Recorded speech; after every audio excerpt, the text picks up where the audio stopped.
Sean, It's story time. I know it's my favorite time of the year.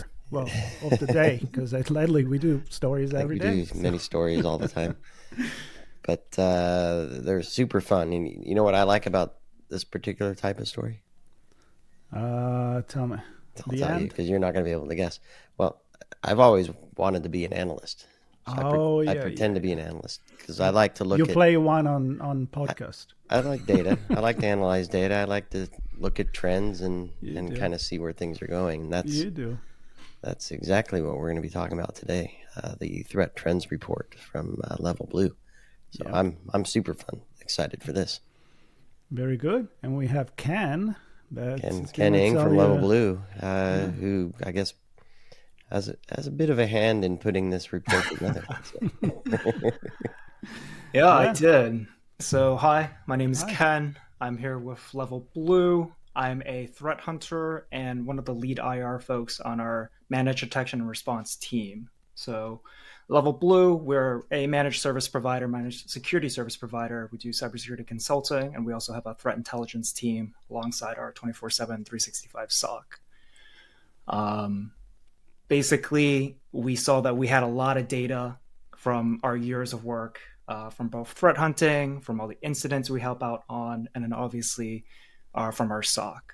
And then working hand in hand with our Level Blue Labs team, and they do kind of threat analysis, threat hunter tracking, all the really cool stuff on the back end versus like us being more tactical boots on the ground. We just sat down and like, hey, we need to come up with a report. We need to be thought leaders in the field. And we hammered out a first edition of our 2024 second half of the year report, the threat trends report. So I'm gonna start here, maybe a little technical, but I think it's interesting because threat intelligence, threat hunting, security operations, managed detection and response, lots of different types of data, right? Some of it looks the same, repetitive. Others you're trying to make sense of something that might be an anomaly sitting hidden within another data set. How do you and the teams look at all of this to kind of figure out, well, what do we collect? How do we normalize it? How do we bring it all together? Yeah, I think when we go through our incidents, kind of we start that as our starting point, right? We see many incidents per day, and we drill down to, hey, what are the types of incidents we're seeing, and how does this align with the findings of the labs team? So I think a good example from this of the report is the labs team started doing a lot of threat actor analysis on phishing-as-a-service kits, in this case, Raccoon 365. And this is just one of many. This is a drop in a bucket of all the many new phishing-as-a-service kits that we're seeing come up and being that is affecting our customer base. So we see that as a trend, both in our SOC metrics and as threat hunters, as we're hunting through, hey, what phishing as a service kits are we seeing across the data sources? What are our SOC seeing, helping customers out with, and how does this align with what the labs team is seeing on the dark web and threat actor analysis? So we're taking these pieces of, hey, what aligns? And in this case, this led to kind of three kind of key points in our report, which is essentially phishing is up. Phishing is up big time. And number two is malware is up big time. And number three, ransomware actors are working faster and they're getting deeper within environments. So many good news. Right? Loads of good news there. Well, we'll dig into each of those. Yeah. So there's the inaugural version of this. Is there an objective beyond just we have a bunch of data, we're going to see what it says? Is there an objective to, I guess, how do LevelBlue customers take advantage of what you have put together here? What's the goal? Yeah, I think it's beyond just, we're not just throwing a whole bunch of numbers and data points. That's not the point of the report, at least in not the sections I wrote. We wanted to make sure that there are actionable pieces in the report that a customer or even just anyone else that's not a customer who potentially could be looking for, hey, what are some recommendations or changes we can make to be more secure, to have more secure defense in depth within our organization. So we made sure for each of those three pieces, those three highlights, that we also have recommendations. Hey, how do we defend against phishing? How do we defend against malware attacks? And in the scope of ransomware actors, like how can we make the right changes within our environment? How can we detect the threat actors? And then when a incident does happen, how do we remove the threat actors from the environment, the containment and remediation piece?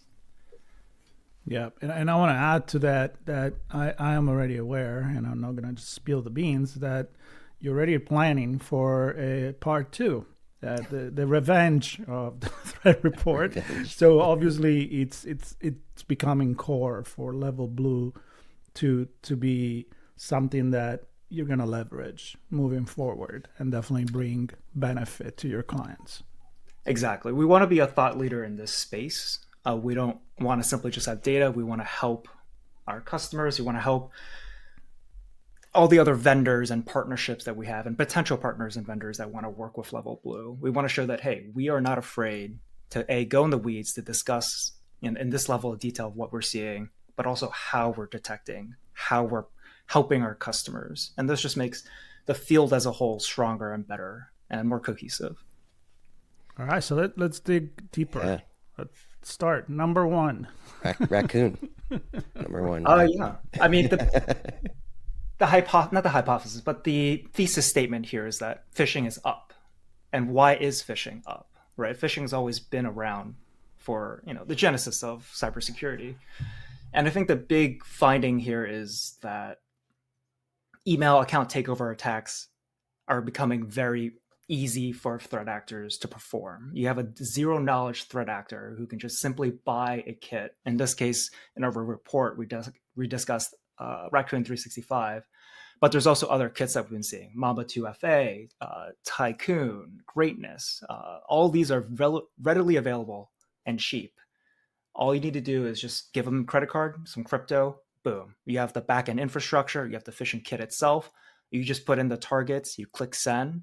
It creates the emails, it sends the emails to your victims. And from there, these kits are relatively simple, right? You have a fake invoice. You have a fake, hey, we just shared this file with you. We're seeing, previously everyone's talking about 2FA for protections against these account takeover accounts, attacks from phishing. And the problem is all these kits now incorporate a 2FA proxy, where it proxies your connection to the Microsoft backend. You put in your MFA credentials, and you get a session token, but the attacker gets a session token, and then the attacker then uses the session token to get into your environment. So this you're not actually, your session token is not actually being used by you. You're handing it off to the attacker, and then they're using it to get into your environment. And there's also a lot of, I guess, gaps in security, what we see across both customers and what's being discussed by other vendors, right? A big good example is app consent. As an end user, you're able to consent to apps to be added to your O365 account. So we're seeing threat actors leverage apps that let you very quickly exfil out your entire mailbox, or to jump into SharePoint and pull out as many files as they want right out of SharePoint. So then this becomes a problem because it's downstream attacks now you're worried about. This is where email account takeover attacks lead to business email compromise. And this is where you have ACH scams.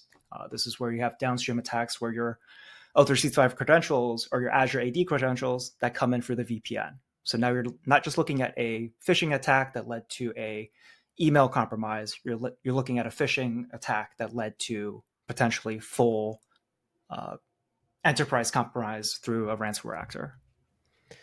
So many questions on this first point, because obviously there's the entry into the organization through a system or a device or an end user clicking on something, and there's the detection of that, and then there's the other stuff you're talking about, which is now there's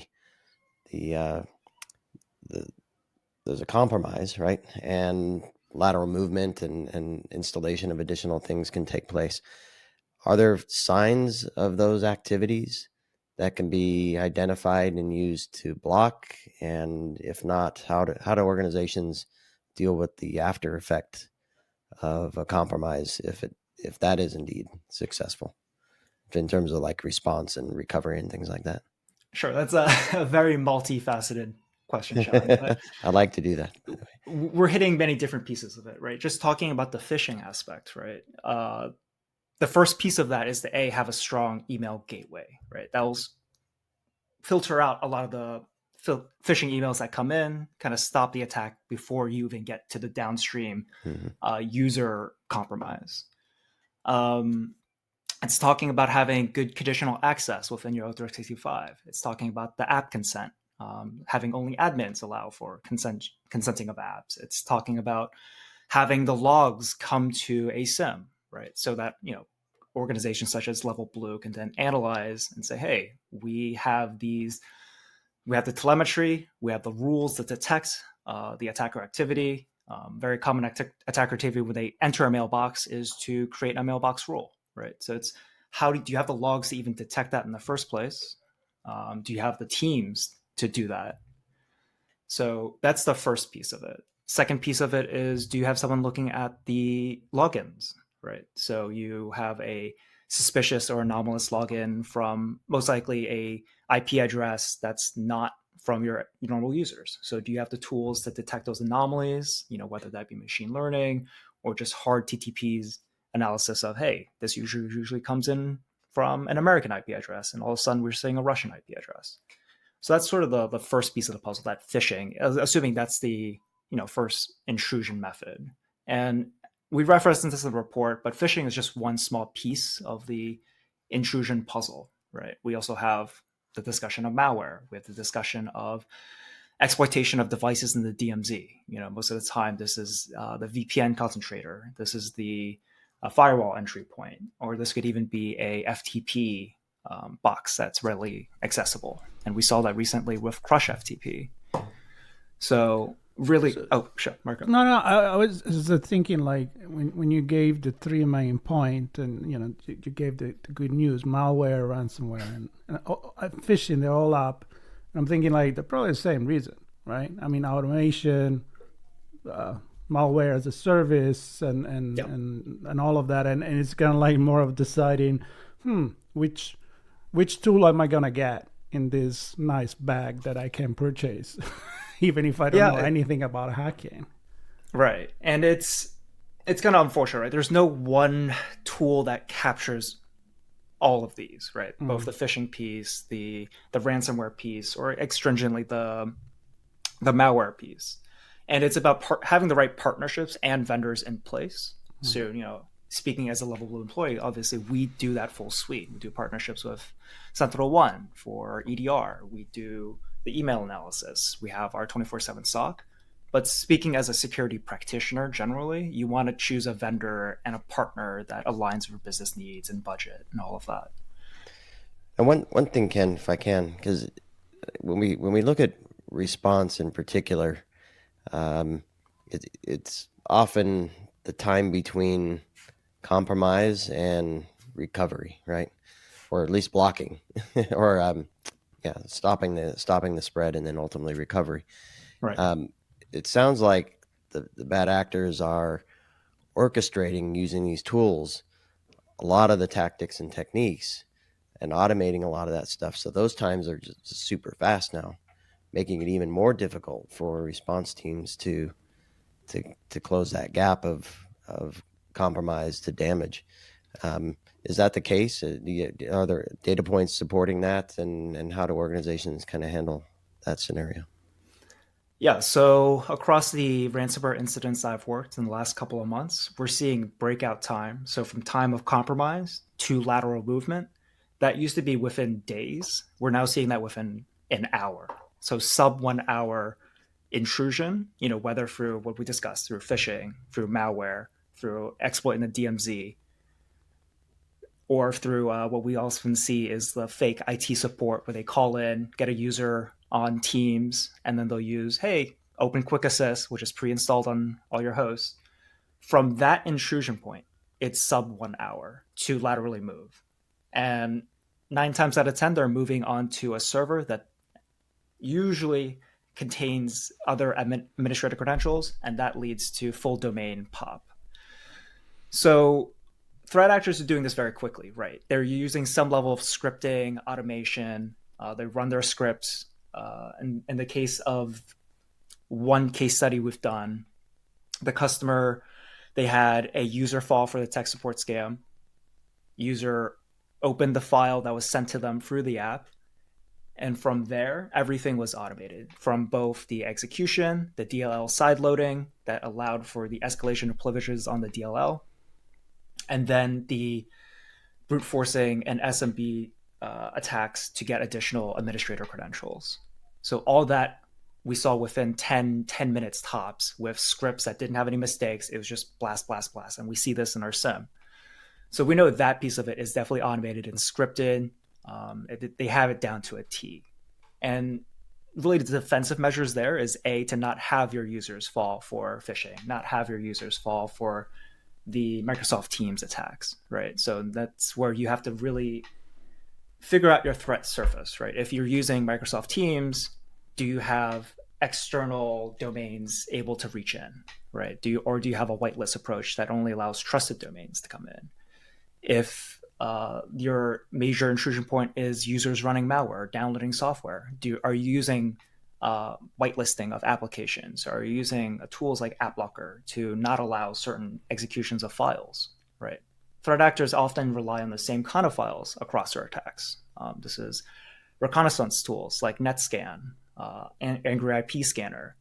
We see them use the same kind of tools for enumeration, right? So does the end user need access to these tools? And 9 times out of 10, it's no. It's your admin users that really need these tools. Another example is RMM tools. Well, you're likely just going to be using one RMM, so remote management and monitoring tool. So this could be your Screen Connect. This could be your Team Viewer.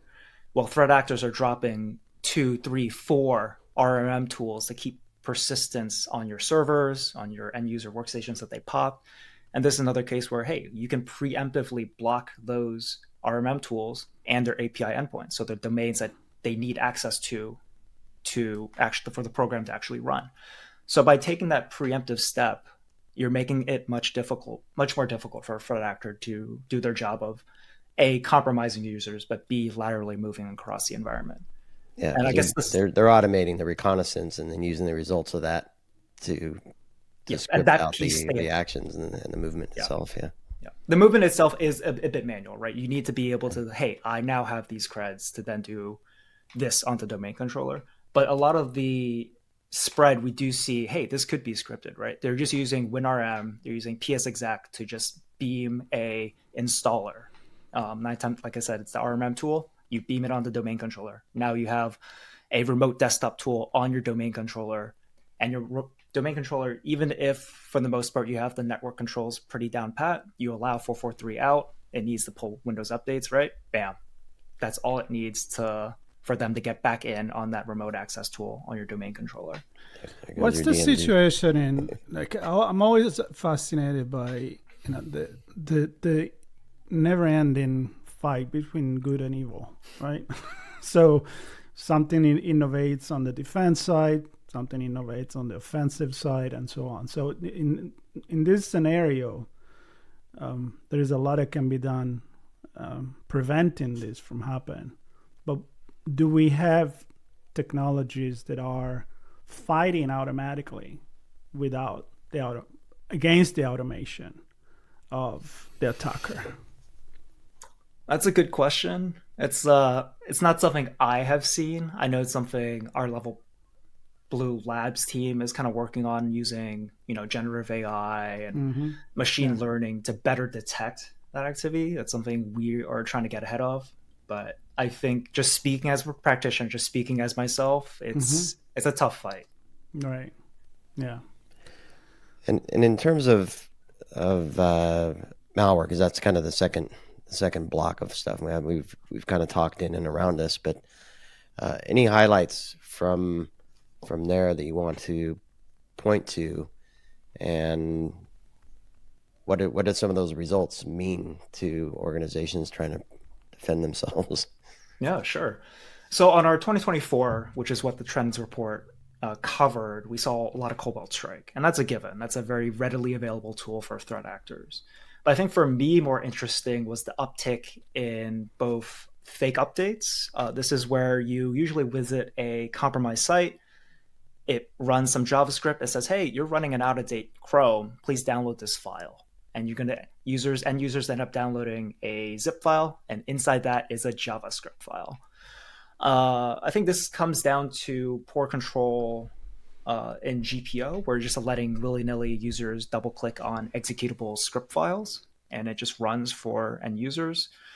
The best defense against this is to use GPO to set, hey, WSF files, JavaScript files that end users have no business running, have that open in Notepad. Makes it completely useless as a threat vector.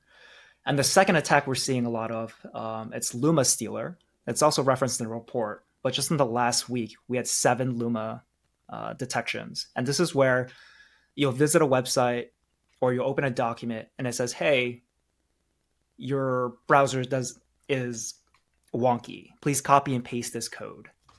So, and the website, you click the copy button. It uses JavaScript to put stuff into your clipboard.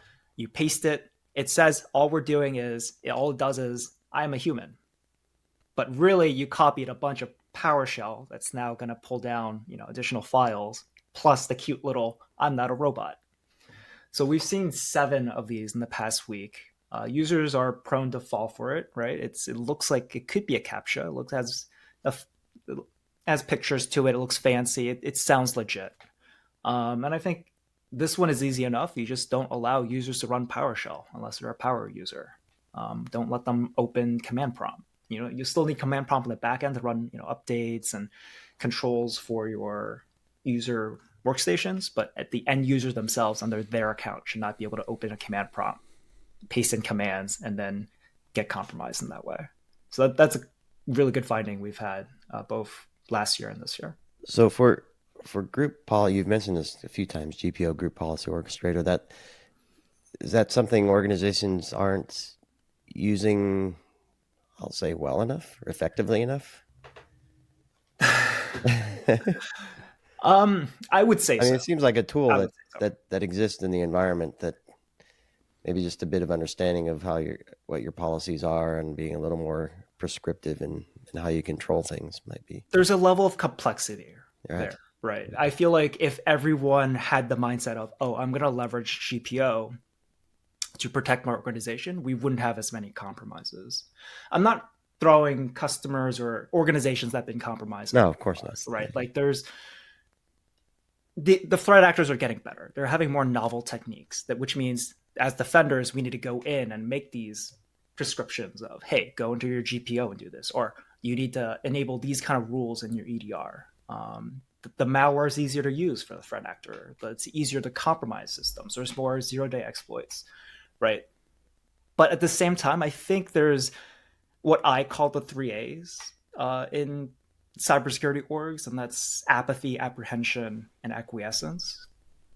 So you have this apprehension to make these changes, right? You don't want to take down the system. You don't want to make those patches, right? That could take down the business. You have a bit of apathy in that, hey, we haven't been compromised yet.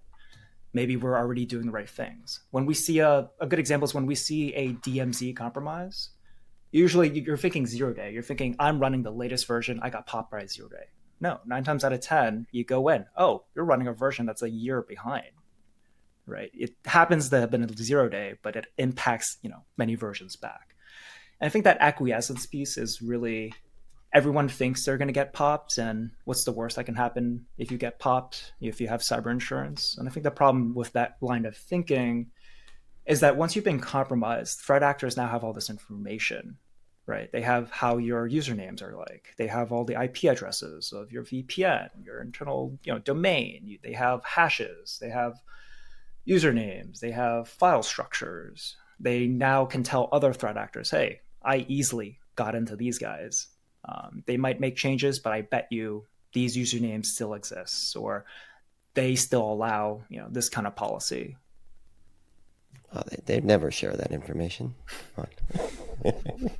So this level of complexity, what you're describing, it really requires some serious size teams to think all of this over. And of course, that's the role of the vendors, that the role of the cybersecurity professionals and the tools that are used to make things a little bit more approachable. So can you show us, give us some good news of maybe case studies where successfully this could have been mitigated? Yeah, I think we've worked with a number of customers that get compromised, right? Our team we provide 10 hours of IR to each of our MDR customers. And that gives us a lot of time to provide guidance and recommendations. And I think a really good example is a customer we had that are repeatedly targeted by the same threat actor. In this case, Black Bass, the known ransomware gang. In this case, they've been a little inactive the last couple of weeks, almost month now. But some of the tips we've provided to them have actually made the threat actor pivot multiple times. One of the first examples, when we first saw them get compromised through the Microsoft Teams fake IT support attack, we told them, hey, you need to do a whitelisting approach and you need to remove Quick Assist. So they took that action, and the threat actor realized they were no longer able to come in that way and started doing phone calls. So that's showing that we're working around the threat actor. We're making changes that makes the threat actor's lives more difficult. In this case, that first incident also taught us some of the actions the threat actor was doing to do DLL sideloading to execute their malware. In this case, from seeing that incident, we were able to create custom rules within the EDR, and bam, the next incident, we saw that. So the threat actor, yes, they were able to call up a user, get the user to download a separate tool, but now we saw the alarms trigger for a downstream activity. So I think it's not specific to LevelBlue. Like the cyber vendors in general are getting better because we're seeing such an uptick in activity.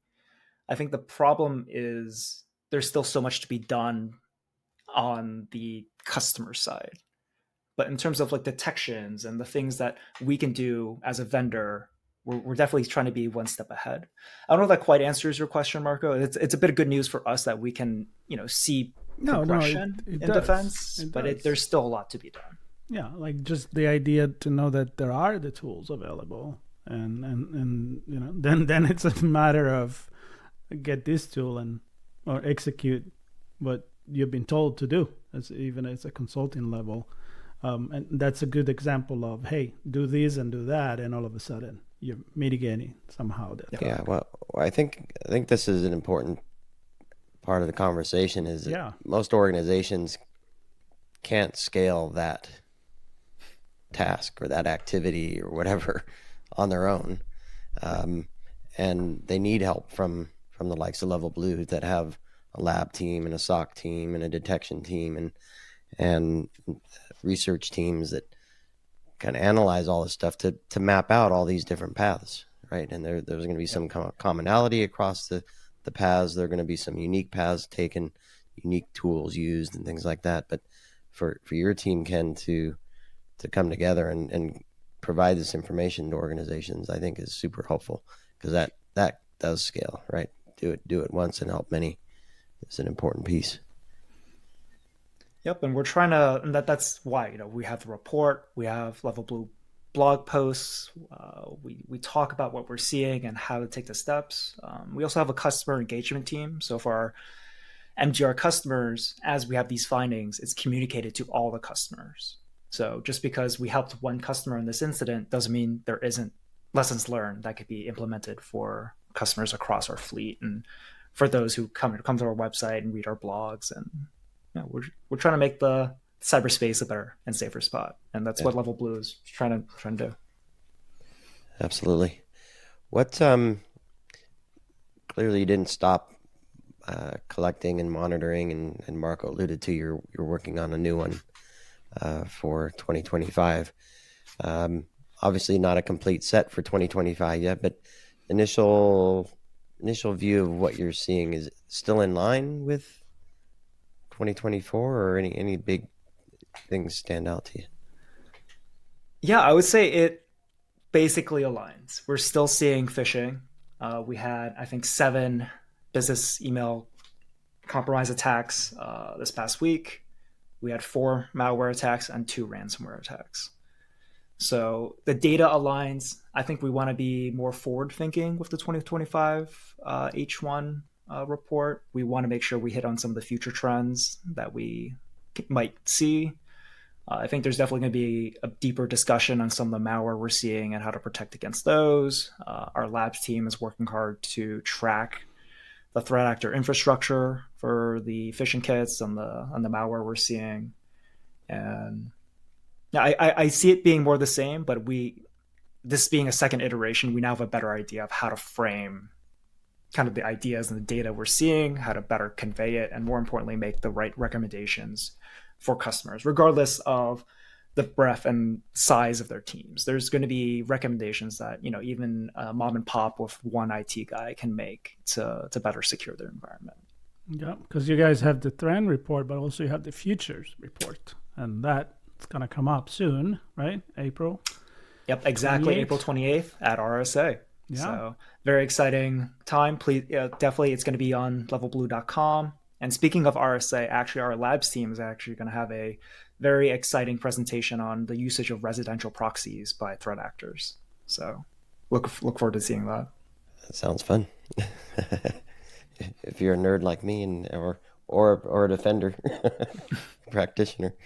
Well, Ken, it's been great chatting with you. Is there anything else that we want to highlight? I guess the thing that always strikes me is ransomware is still a thing, and I don't know. It's been, I don't know how many years now we've been battling this. Do you see that are we able to get ahead of it at some point? What do you think? I think, speaking as a practitioner, as long as there's going to be vulnerabilities and as long as there's going to be money to be made through the ransomware attacks, until we have quantum computers breaking encryption, there's always going to be ransomware. There's always going to be threat actors. It's just about how well you can defend, detect, and prevent. So, and you know what? There's also always going to be humans and social engineering. And Sure hope so. I mean, we Not changed social it, but the humans anyway. Yeah, well, we changed the name, we bring it to the digital world, but these are things that, ransom that existed before we call it ransomware. It's just, it's kind of, I don't want to be negative, but it is kind of part of how our society is made, and it's just replicated and amplified probably through the digital world and the fact that we're all connected and the level of complexity, and you can just go and knocking door to door and trick someone. You just do it in a mass scale. Yep. And I think, I would love to see one of your next reporters say, hey, it got not trending up anymore, but I don't know, man. I'm not sure I'll ever end up writing that as a sentence, but do look forward to our next trend report. We're aiming for August timeframe. We're trying to do these bi-yearly. But Marco, you'll be the first person I reach out to if, hey, ransomware is down 50%. Let me know. But you know what? The other thing is, as this is trending up, and it's not probably going to end, there's also true that company like LevelBlue are always going to be fighting the good fight. And they're always going to do the best and do research and look at the past, the present, the future, and try to mitigate all of this. And that's honestly, if that's all we can do, I think it's pretty damn good. Yep. Yeah. Well, it's super important. Marco, you and I share, I don't know if you saw, but we share a friend that wasn't directly impacted, but dialysis machines were compromised for ransomware. Yep. That is pretty close to home to physical life, right? So, pretty scary. And a friend as well. So this is important stuff, and I'm thrilled that Ken and you and the team are working hard at finding a way to mitigate this stuff, even if we can't prevent it from happening. There'll always be always be those people out there, but if we can arm the organizations with information and knowledge and tools and a bit of support from your team as well, I think we're in better shape. So no. So little memo here in the notes, there will be link to get to the report that we just discussed, and then of course stay tuned for the future report to be released on April 28th, and also stay tuned for the next trend report, which will be released around, we don't know yet exactly the date, but around August time. August. You know, because you know everything. Well, Ken, that was great. I really enjoyed it. Fantastic chats. Yep, appreciate it. And everybody listening and watching, thanks for joining us for this brand story here on ITSP Magazine with the LevelBlue team, I should say. And of course, please do subscribe and share with your friends and co-workers and colleagues and others in the industry. Help us all get ahead of this trend that's not stopping, it seems. So thanks, everybody. We'll talk to you soon. Thank you, Ken.